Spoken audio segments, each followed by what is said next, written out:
Assalamualaikum warahmatullahi wabarakatuh.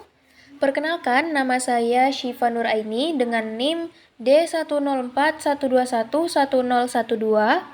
Pada video kali ini, saya akan membahas mengenai manusia, komputer, dan IMK. Video ini saya buat untuk memenuhi ujian akhir semester mata kuliah Interaksi Manusia dan Komputer yang diampu oleh Bapak Hengki Andra ST Mkom. Baiklah, langsung saja. Yang pertama, kita harus mengetahui dulu apa sih yang dimaksud dengan interaksi, apa yang dimaksud dengan manusia, dan apa yang dimaksud dengan komputer. Nah, yang pertama adalah interaksi. Dalam Kamus Besar Bahasa Indonesia atau KBBI, interaksi dapat diartikan sebagai kegiatan saling mempengaruhi, saling menarik, saling meminta, dan memberi. Kemudian, manusia dalam hal interaksi manusia dan komputer atau IMK merupakan seorang individu maupun kelompok dalam suatu organisasi yang berusaha untuk menyelesaikan pekerjaannya dengan menggunakan teknologi komputer. Manusia sebagai pengguna atau sebagai user merupakan komponen yang sangat berperan penting dalam interaksi manusia dan komputer. Selanjutnya, yang dimaksud dengan komputer adalah suatu perangkat elektronik yang dapat digunakan untuk mengolah data dengan perantara sebuah program yang mampu memberikan informasi dan hasil dari pengolahan tersebut. Selanjutnya, apa sih yang dimaksud dengan interaksi manusia dan komputer? Nah, jadi interaksi manusia dan komputer ini salah satu disiplin ilmu yang menekankan pada aspek desain, meliputi evaluasi dan implementasi dari sistem komputer interaksi untuk kegunaan manusia dengan mempertimbangkan fenomena-fenomena di sekitar manusia itu sendiri. Nah, jadi IMK dapat diartikan sebagai sebuah hubungan antara manusia dan komputer yang memiliki karakteristik tertentu untuk mencapai tujuan tertentu dengan menjalankan sebuah sistem yang bertopengkan sebuah antarmuka atau interface.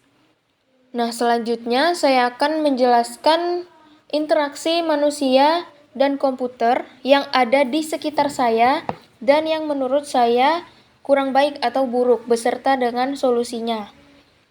Yang pertama, pada aplikasi Instagram tidak terdapat timer untuk mengambil foto dan video.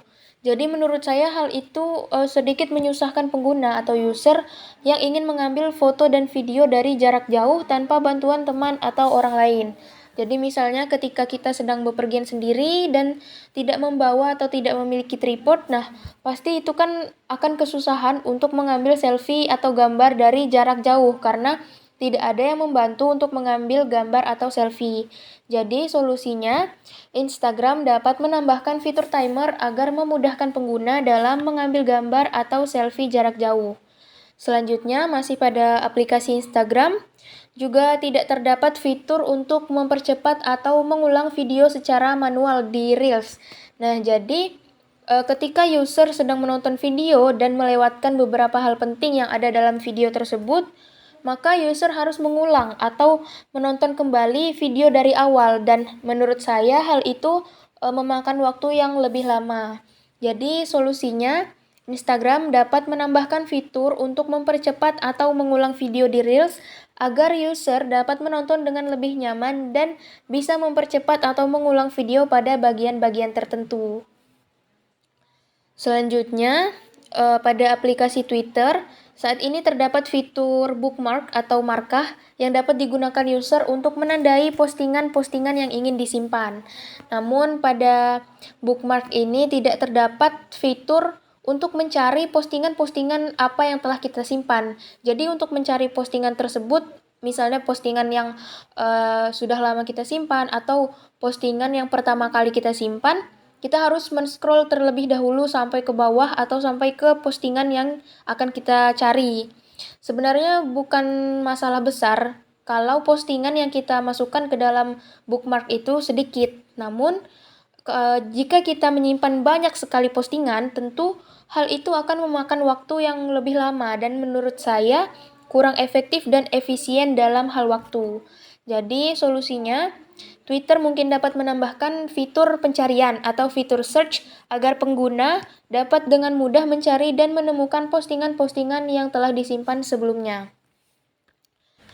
Selanjutnya adalah DVD player, di mana untuk menyambungkan DVD player ke televisi ini kan membutuhkan kabel-kabel yang jumlahnya tidak sedikit dan panjang.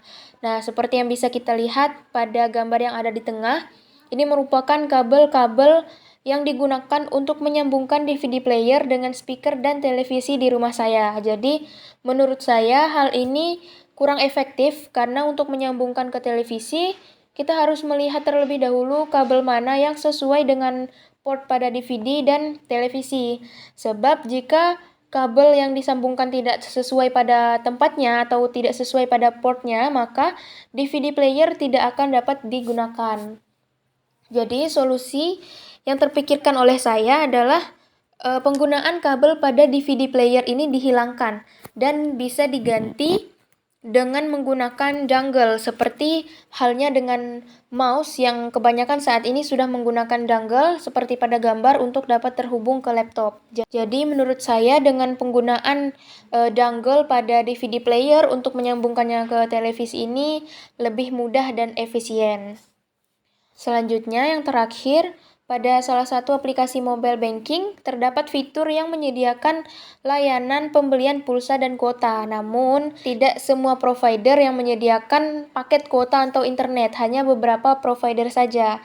Dan ini menurut saya sedikit menghambat pengguna untuk melakukan pembelian paket internet atau kuota. Jadi, solusinya mungkin dari pihak bank dapat bekerja sama dengan pihak provider untuk mengembangkan aplikasi mobile banking ini sehingga layanan pembelian pulsa dan kuota dapat dilakukan untuk semua provider yang ada di Indonesia.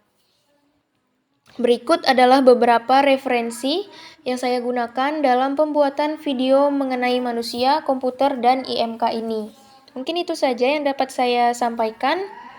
Dan apa yang saya sampaikan tadi merupakan pendapat pribadi dan berdasarkan pengalaman pribadi saya sendiri sebagai pengguna atau sebagai user.